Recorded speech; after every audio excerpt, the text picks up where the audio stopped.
الہ الہ کے وارث باقی نہیں ہے تجھ میں، گفتار دل برانا کردار قاہرانہ، تیری نگاہ سے دل سینوں میں کانپتے تھے، کھویا گیا ہے تیرا جذبے کلندرانہ۔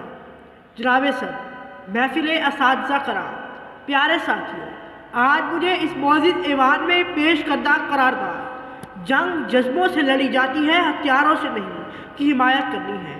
جناب والا، جہاد مومن کی سرشت ہے، جہاد مومن کے ایمان اور ایقان کا اہم جزو ہے۔ یہی وہ مقدس جذبہ ہے جو مجاہد کو موت کی آنکھوں میں آنکھیں ڈال کر مسکرانا سکھاتا ہے، اور مومن یہ سمجھتا ہے کہ جان دی ہوئی اسی کی تھی، حق تو یہ ہے کہ حق ادا نہ ہوا۔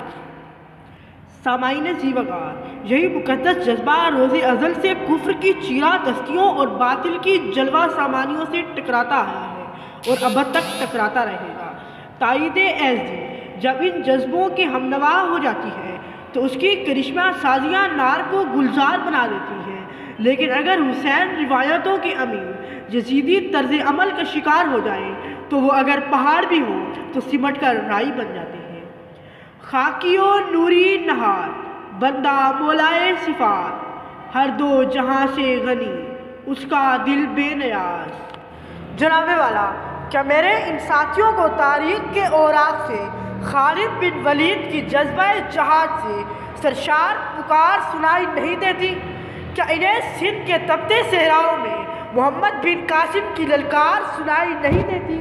کیا انہیں گلگت و بلتستان کے مجاہدین بے سر و سامانی کی حالت میں کفر کے خلاف جذبہ جہاد سے سرشار صف بستہ دکھائی نہیں دیتے؟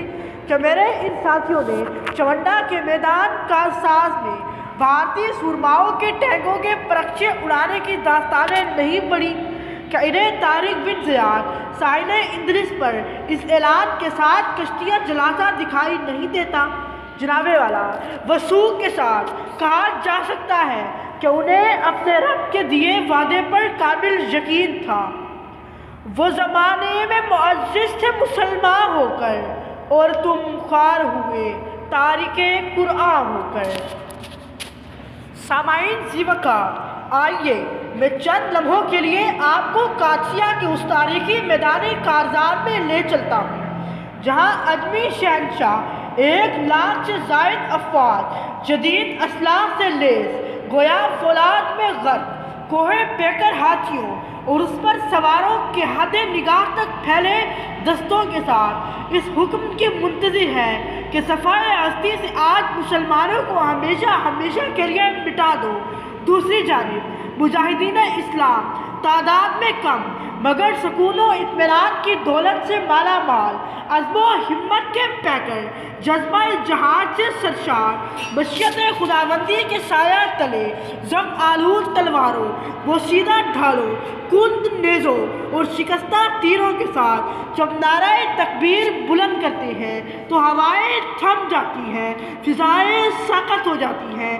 چند ہی لمحوں میں جنگ کا نقشہ بدل جاتا ہے اور اجمی افواج کو راہ فرار کے سوا کچھ دکھائی نہیں دیتا، جس کے بارے میں علامہ اقبال نے فرمایا تھا، غرض کیا کہوں تجھ سے کہ وہ صحرا نشین کیا تھے، جہاں گیرو مارو، جہاں باؤ جہاں آرا، اگر چاہوں تو نقشہ کھینچ کر الفاظ میں رکھ دوں، مگر تیرے تخیل سے فزوں تر ہے وہ نظارہ۔ ان دلائل، حقائق اور شواہد کی روشنی میں اور اس معزز ایوان کی ہمنوائی میں یہ کہنے میں حق بجانب ہوں کہ جنگ جذبوں سے لڑی جاتی ہے، ہتھیاروں سے نہیں۔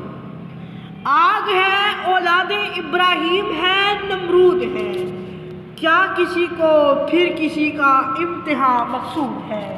شکریہ۔